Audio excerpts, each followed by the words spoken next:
दोस्तों नमस्कार। दोस्तों योसाप्समार जिसे अपतानक, अपतंत्रक, भूतोन्माद, भूत रोग, हिस्टीरिया कहते हैं, इसके जैसा ही एक और रोग होता है जिसे अपस्मार यानी मिर्गी, एपिलेप्सी कहते हैं। दोस्तों ध्यान देने वाली बात यह है कि दोनों रोगों के लक्षणों में काफ़ी सारे अंतर होते हैं, जो अलग अलग रोग हैं जिनको विद्वान लोग जानते हैं। चलो दोस्तों अब बात करते हैं इन दोनों रोगों यानी कि अपतानक, अपतंत्रक जिसे हिस्टीरिया कहते हैं और एपिलेप्सी जिसे मिर्गी कहते हैं, इन दोनों में क्या क्या अंतर होते हैं के बारे में बात करते हैं। दोस्तों हिस्टीरिया रोग की जो रोगिणी होती है, जो उसको दौरा पड़ता है, उसमें वह पूरी तरह से बेहोश नहीं होती। वह दूसरों की बातों को समझ सकती है, सुन सकती है, लेकिन मिर्गी के दौरे में ऐसा नहीं होता। रोगी को पूरी तरह से अचेत यानी बेहोशी की स्थिति आ जाती है और उसे कुछ भी पता नहीं लगता। दोस्तों हिस्टीरिया रोगिणी को जब दौरा पड़ता है तो वह उसे पहले से ही कुछ एहसास होने लगते हैं, कुछ आभास होने लगता है, जिससे वह या तो लेट जाती है या बैठ जाती है, जिससे उसे चोट लगने की जो संभावना है वो बहुत कम हो जाती है। लेकिन मिर्गी के रोगी को जब दौरा आता है तो उसे कोई एहसास नहीं होता, अतः अचानक से दौरा आने के कारण रोगी गिर पड़ता है, जिससे उसे चोट लग जाती है।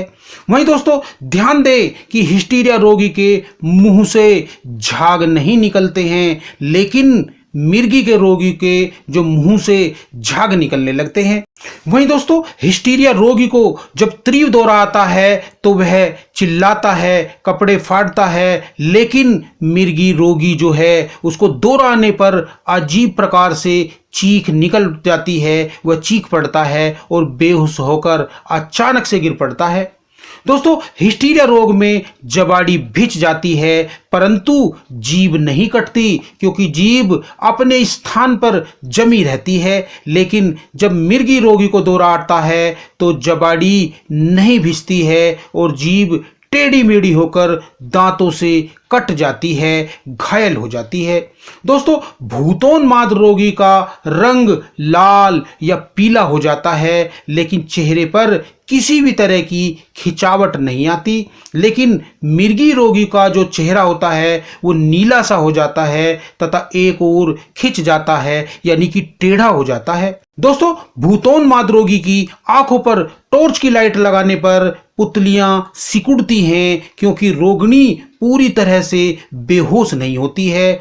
लेकिन मिर्गी के दौरे आने में रोगी की आंखों की जो पुतलियां हैं उन पर टॉर्च की अगर लाइट लगाई जाए, डाली जाए, तो उसका प्रभाव नहीं पड़ता, क्योंकि रोगी दौरे के कारण पूरी तरह से बेहोश रहता है। दोस्तों भूतोन्माद रोगी को यानी हिस्टीरिया रोगी को सोते समय कभी भी रोग का दौरा नहीं पड़ता, क्योंकि मस्तिष्क आराम की मुद्रा में होता है, आराम की अवस्था में होता है। वहीं दोस्तों मिर्गी रोगी का दौरा कभी भी यानी सोते समय भी पड़ सकता है। वहीं दोस्तों भूतोन्माद रोगी के पेट में हवा का गोला सा उठता है, वायु का दबाव बनता है। इसका दौरा आते समय रोगी को अनुभव भी होता है, उसको पता भी रहता है। लेकिन मिर्गी रोगी को दौरा आने से पहले कोई एहसास नहीं होता और अचानक से ही मिर्गी का दौरा पड़ जाता है। इस प्रकार दोस्तों इस वीडियो में हमने मिर्गी और हिस्टीरिया दोनों के रोगों के लक्षणों के बारे में, उनके प्रभाव के बारे में बात की। दोस्तों अगली वीडियो में हम हिस्टीरिया के बारे में और अधिक जानकारी लेकर हाजिर होते हैं। तब तक के लिए नमस्कार, जय हिंद, जय आयुर्वेद।